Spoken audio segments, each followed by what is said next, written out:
I want to talk about the feelings of loss that children have when the things in their environment change. So specifically, I'm looking at the moment in my school environment when things change. So a teacher's absent or a teacher resigns or we shift a teacher in classes, specifically around this adult figure that a child has at school. When that changes, as is its nature, because it is business, when that changes and a child is greatly affected by that change, then I want to posit that perhaps the child is struggling to find attachment at home. Because when they are that or gravely negatively impacted by a teacher leaving, then can potentially be assumed that the child is attached to the teacher. And because children seek attachment, they seek a secure primary attachment. If they're seeking attachment with a teacher, then it's an interesting measure for us to see if they've got a secure enough attachment at home with one of their parents or grandparents. So it's an interesting measure, isn't it? And if parents can view that, not as what has the school done to my child, but more in the sense of, isn't that interesting that my child is really having a very, very tough time. And I don't mean a simple time or a more simple tough time where, oh, I'm going to miss my teacher and oh dear, and where did she go and can I speak to her? I mean the more intense ones where the child is almost devastated by the loss and changes behavior and struggles to cope, and their window of tolerance gets smaller, and they perhaps want to do school avoidance, and all of these behaviors that show us potentially that the child was securely attaching to the teacher.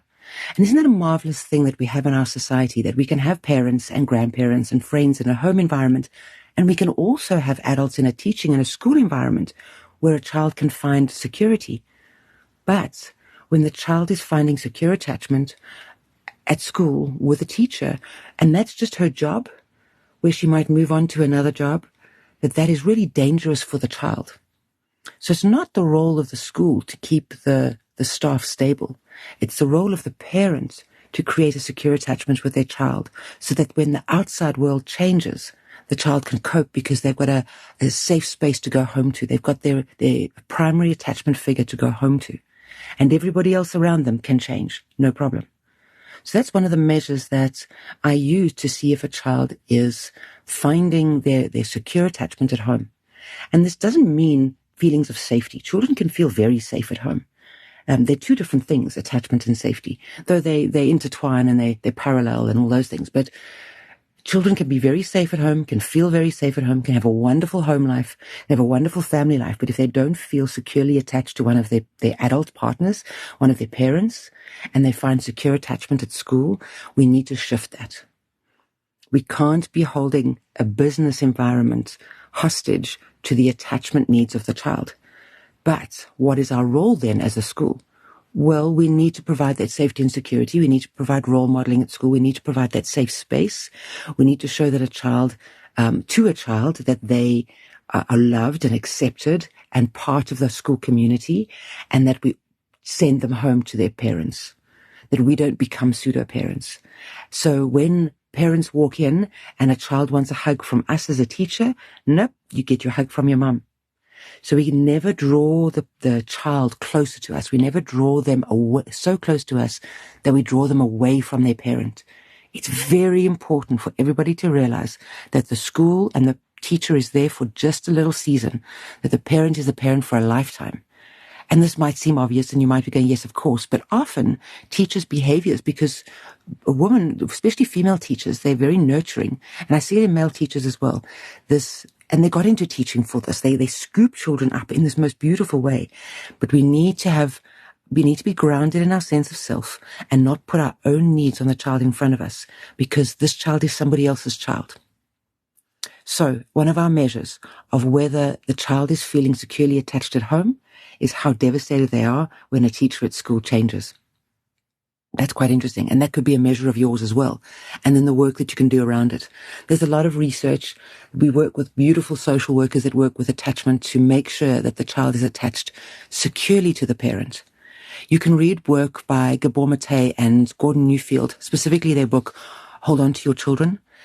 And he talks about, and I think this is wonderful, he talks about collecting up your children at the end of a school day.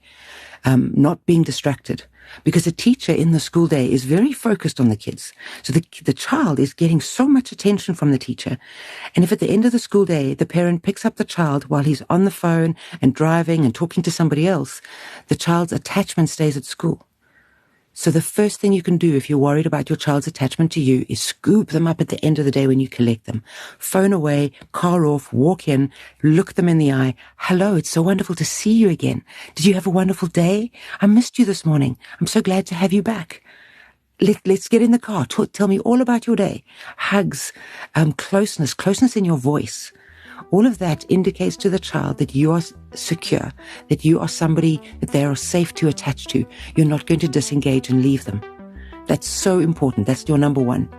Second thing you can do is dinner around the table. Third thing you can do is reading cuddled up in bed at night. Those things secure attachment. While there's many other things you can do, and sometimes you do need the help of a social worker. Those are your primary steps. Are you doing those key things? Because if you get that right, your child is more likely to be able to leave you. So imagine this, when your home and your nest and your space of safety, your place where you belong is so welcoming and so warm and so nurturing and so part of you, it's easy to go out into the world and be brave because you know you've got this place you can come back to.